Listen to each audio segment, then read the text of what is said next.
Bonjour bien-aimés dans le Seigneur, serviteurs et servantes de Dieu. Nous bénissons le Seigneur encore une fois de plus pour ce moment qu'il nous accorde et nous voulons prier. Père éternel, Dieu de grâce, merci pour ce moment combien bénéfique. Nous bénissons ton Saint-Nom et nous réclamons ta sainte présence au milieu de nous et que ton esprit soit en action dans le nom de Jésus-Christ.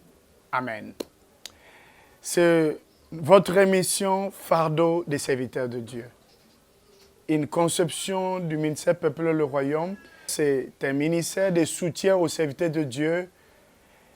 Il est organisé pour servir les serviteurs et servantes de Dieu de la République démocratique du Congo, plus précisément, mais aussi des serviteurs et servantes de Dieu d'ailleurs, partout dans le monde, pour les influencer, pour inspirer enfin de peupler le royaume de Dieu. Notre vision, c'est influencer et inspirer les serviteurs de Dieu. Et notre mission, c'est soutenir, c'est enseigner et accompagner les serviteurs et les servantes de Dieu pour l'accomplissement de l'œuvre de Dieu. Et quand nous disons soutenir les serviteurs de Dieu, c'est le soutien en prière. Quand nous disons enseigner les serviteurs de Dieu, nous essayons de les enseigner la vérité de la parole de Dieu, la vérité simple de la parole de Dieu. Et lorsque nous disons accompagner les serviteurs de Dieu, nous accompagnons les serviteurs de Dieu avec de soutien social, des aides sociales, surtout pour les serviteurs de Dieu démunis, défavorisés, ceux qui sont dans le besoin, afin qu'ils ne puissent pas abandonner l'œuvre de Dieu, mais qu'ils puissent continuer à faire l'œuvre de Dieu avec l'idée de peupler le royaume de Dieu. Et lorsque nous disons influencer les serviteurs de Dieu, ce n'est pas nous qui influençons les serviteurs de Dieu, mais c'est la personne de Jésus-Christ qui influence les serviteurs de Dieu. Et aujourd'hui, nous voulons vous parler autour de ce thème, le fondement biblique de la prière en faveur des serviteurs de Dieu. Le fondement biblique de la prière en faveur des serviteurs de Dieu.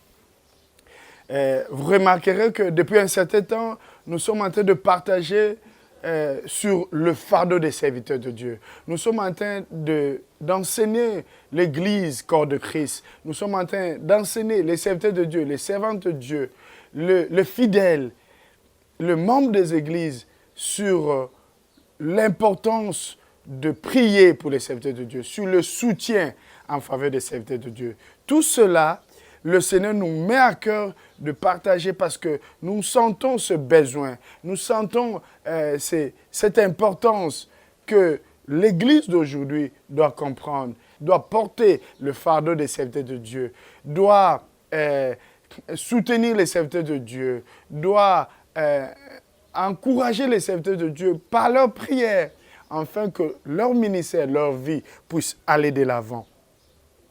Mais la grande question est celle-ci, ou bien la question fondamentale peut être celle-ci. Est-ce que la prière en faveur des serviteurs de Dieu est biblique? Est-ce que la Bible en parle? Parce que nous croyons à la parole de Dieu. La parole de Dieu est comme notre référence. La parole de Dieu est l'autorité suprême. La parole de Dieu est notre guide. Tout ce que nous faisons, tout ce que nous croyons doit être conforme à la parole de Dieu.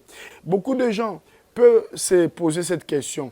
Est-ce que prier pour les serviteurs de Dieu est-elle biblique? Prier pour les serviteurs de Dieu est-elle dans la Bible? C'est ça la grande question. Parce que nous voulons que ce que nous faisons soit basé dans la parole de Dieu. D'emblée, j'aimerais vous dire, dans les Saintes Écritures, depuis lors, dans la marche des patriarches, comme Moïse par exemple, les Saintes Écritures essaient de nous expliquer d'une manière symbolique parfois, d'une manière imagée, d'une manière claire ou directe sur cet acte de l'intercession en faveur des serviteurs de Dieu. Nous pouvons citer à titre d'exemple dans l'Ancien Testament le passage de Exode chapitre 17, verset 12. La Bible nous dit, les mains de Moïse étant fatiguées, il prit une pierre qu'ils placeront sous lui et il s'assit dessus. Aaron et Hur soutenaient ses mains, l'un d'un côté et l'autre de l'autre. Et ses mains restèrent fermes jusqu'au coucher du soleil. Voyez-vous, dans ce texte, dans ce premier texte, on nous montre que cet acte d'intercession en faveur des serviteurs de Dieu détermine la victoire ou le chèque du ministère de l'homme de Dieu. Donc, vous remarquerez que ce texte nous fait voir d'une manière symbolique que cet acte d'intercession en faveur des serviteurs de Dieu détermine la victoire ou le chèque du ministère de l'homme de Dieu qui était Moïse. Et il y a un autre passage dans l'Ancien Testament, Esther chapitre 4, versets 16 à 17. La Bible nous dit, Esther envoya dire à Mardoché, « Va, rassemble tous les Juifs qui se trouvent à Sus et jeûnez pour moi, sans manger ni boire, pendant 3 jours, ni la nuit ni le jour. Moi aussi, je jeûnerai avec mes servantes, puis j'entrerai chez le roi, malgré la loi. Et si je dois périr, je périrai. » Mardoché s'en alla et fit tout ce que Esther lui avait ordonné. Ici, vous remarquez que on nous montre la prise d'initiative de la mobilisation en faveur de la reine Esther. Notons que c'est une vision biblique de la prière en faveur des serviteurs de Dieu. Esther a été comme mobilisatrice. Esther a mobilisé les Juifs, a mobilisé tout un peuple, a mobilisé ses servantes, afin qu'ils prient pour elle, afin qu'ils puissent relever un grand défi, afin qu'ils puissent briser même la loi de l'époque. Ici, j'aimerais nous faire comprendre que les serviteurs de Dieu que vous voyez, les hommes et les femmes de Dieu, ont devant eux des défis à relever, des missions parfois impossibles. Mais parfois, pour qu'ils puissent relever ces défis, pour qu'ils puissent réussir sur ces missions impossibles, sur ces missions fortes ou bien grandes missions, ils ont besoin de la prière en faveur de l'Église, la prière en faveur des serviteurs, des servantes de Dieu, la prière en faveur des équipiers, des Aaron de Hur, pour qu'ils puissent, au finish, relever ces grands défis. Au finish, pour qu'ils puissent réaliser ces missions que le Seigneur les a confiées. Et notons que la vision biblique pour prier pour les serviteurs de Dieu n'est pas seulement dans l'Ancien Testament, mais c'est aussi dans le Nouveau Testament. Par exemple, le texte que nous aimerons lire, qui sera aussi notre base de notre partage aujourd'hui, Actes des Apôtres, chapitre 12, verset 15.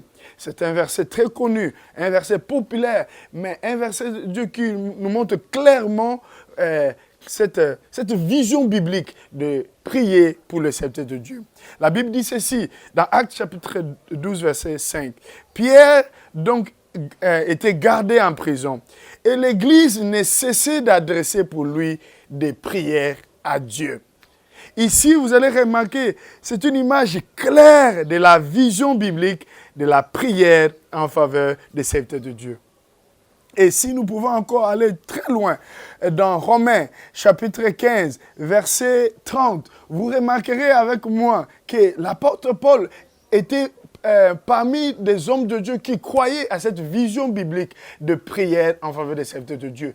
Il a vraiment compris, il a vraiment pratiqué, il a même mobilisé les gens à prier pour lui. Au début de ses épîtres, à la fin de ses épîtres, il a fait de cette vision biblique quelque chose de très, très essentiel dans son ministère. Oh, ma prière est que nous, les serviteurs de Dieu d'aujourd'hui, que nous puissions suivre l'exemple de l'apôtre Paul. Il a mis cela en valeur. Et nous aussi, nous devons emboîter le pas. Nous devons suivre l'exemple un bon exemple de notre frère, l'apôtre Paul. Et vous remarquez que dans Romains chapitre 15, verset 30, la Bible dit ceci. Cependant, je vous encourage. Notez ceci. Il encourage le chrétien. Je vous encourage, mes frères, par notre Seigneur Jésus-Christ et par l'amour de l'Esprit, à combattre avec moi en adressant à Dieu des prières à ma faveur. En combattre avec moi, en adressant des prières à ma faveur. Cette section plus personnelle se termine par une exhortation apostolique à prier en faveur de l'apôtre Paul. Waouh! C'est fort, ça, c'est encourageant. D'abord, il a demandé qu'on puisse combattre avec lui en prière, qu'on puisse élever, adresser des prières au trône de Dieu, au trône de prière de Dieu, en sa faveur. En fait, il a lancé un combat dans le monde spirituel, mais ce combat ne devait pas seulement se faire par lui, mais il a mobilisé les gens, il a mobilisé des frères et sœurs de l'église de l'époque, afin qu'ils puissent combattre avec lui en prière. Oh, c'est ça qui faisait la force du ministère de l'apôtre Paul.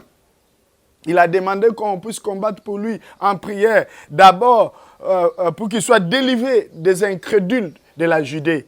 Et aussi pour ses actions missionnaires, pour ses voyages missionnaires, afin que cela soit impacté, que cela puisse être puissant, que cela puisse produire des résultats pour que l'œuvre de Dieu, le royaume de Dieu soit peuplé, pour que le royaume de Dieu puisse aller de l'avant.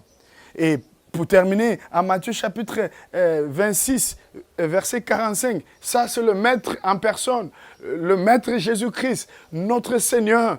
Il nous parle d'une manière, je crois, cachée, d'une manière claire aussi parfois, sur l'importance, sur le soutien en prière en sa faveur. La Bible dit ceci, je paraphrase. Vous n'avez donc pu veiller 1 heure avec moi.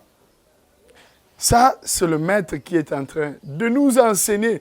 En fait, je crois que le Seigneur ici, Jésus-Christ, a voulu nous donner un enseignement de par son exemple. J'insiste, Jésus-Christ a voulu nous donner un enseignement de par son exemple que plusieurs de nous, aujourd'hui, serviteurs de Dieu, négligeons l'importance de mobiliser les gens à prier en notre faveur. Oh bien-aimés, la vision biblique en faveur des serviteurs de Dieu est quelque chose que nous aimerons aujourd'hui nous faire comprendre, nous encourager, nous pousser à mettre cela en pratique. Ne négligeons pas le soutien en prière en faveur des serviteurs de Dieu. Ne mettons pas ça de côté. Que cela soit pas en seconde position, en second lieu dans nos activités, dans notre vie ministérielle, serviteur et servante de Dieu. Que cela soit à une place prépondante, que cela puisse avoir une valeur vraiment importante dans notre ministère. Et cela va faire en sorte que la puissance de Dieu, la puissance divine soit dans notre ministère. Pour conclure, je pense qu'il est temps que le serviteur de Dieu et les servantes de Dieu puissent comprendre ou bien puissent prendre conscience de l'acte d'intercession en faveur des serviteurs de Dieu. Je crois qu'il est temps que nous puissions comprendre, que nous puissions prendre conscience de cet acte d'intercession en faveur des serviteurs de Dieu. Car c'est biblique. Nous devons encourager cela. Nous ne devons pas hésiter pour l'exercer dans nos églises, l'exercer dans notre ministère, car c'est biblique. Je le vois dans la Bible.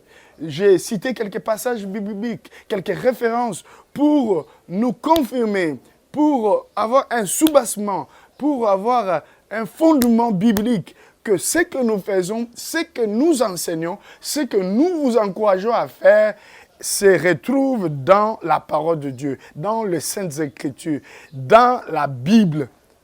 La Bible en parle. l'Église primitive l'a exercé, l'a pratiqué.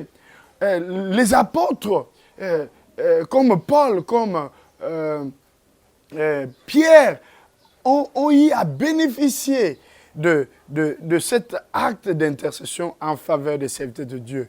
Et Jésus-Christ, le maître, le serviteur de Dieu par excellence, l'a reconnu, l'a pratiqué. Et je suis convaincu que, puisque la prière en faveur des serviteurs de Dieu existe dans la Bible, je crois qu'elle sera acceptée. Je crois que vous pouvez l'accepter. Je crois que vous pouvez la pratiquer. Et nous vous encourageons à l'exercer, à la pratiquer, cette prière en faveur des serviteurs de Dieu, à le pratiquer, cet acte d'intercession en faveur des serviteurs de Dieu. Et laisse-moi vous dire que cela fait la différence dans la vie de beaucoup de serviteurs de Dieu dans la Bible. Cela fait la différence de beaucoup de serviteurs de Dieu contemporains. Cela a fait la différence dans plusieurs ministères des serviteurs de Dieu. Et je crois que cela va continuer à faire la différence. Comme cela se retrouve dans la Bible, cela nous encourage, cela nous pousse à l'exercer, à le pratiquer. Que le Seigneur vous bénisse à ne pas manquer à le faire chez vous, à vos églises, dans votre ministère. Que le Seigneur vous bénisse. J'aimerais prier pour terminer. Premièrement, je veux prier pour les serviteurs de Dieu. Seigneur Dieu de grâce, je prie pour les serviteurs de Dieu qui nous ont suivis pendant ces instants, combien bénéfiques, combien importants. Seigneur, je prie afin que Dieu, que tu le fasses grâce. Fais-le grâce dans leur ministère. Fais-le grâce dans leur vie. Fais-le grâce dans leur famille. Fais-le grâce afin qu'ils puissent aller de l'avant dans leur ministère. Seigneur, je sais qu'il y a des défis à relever. Je sais qu'il y a des missions impossibles parfois. Mais par ta puissance, ils sont plus que vainqueurs. Seigneur, je prie également pour ceux qui sont en train de me suivre, afin que tu déposes en eux le fardeau des serviteurs. Bénis-le, Seigneur, qu'ils puissent prendre ces fardeaux et continuer à prier pour les serviteurs de Dieu. Dans le nom de Jésus-Christ, nous disons Amen. Que le Seigneur vous bénisse et à plus.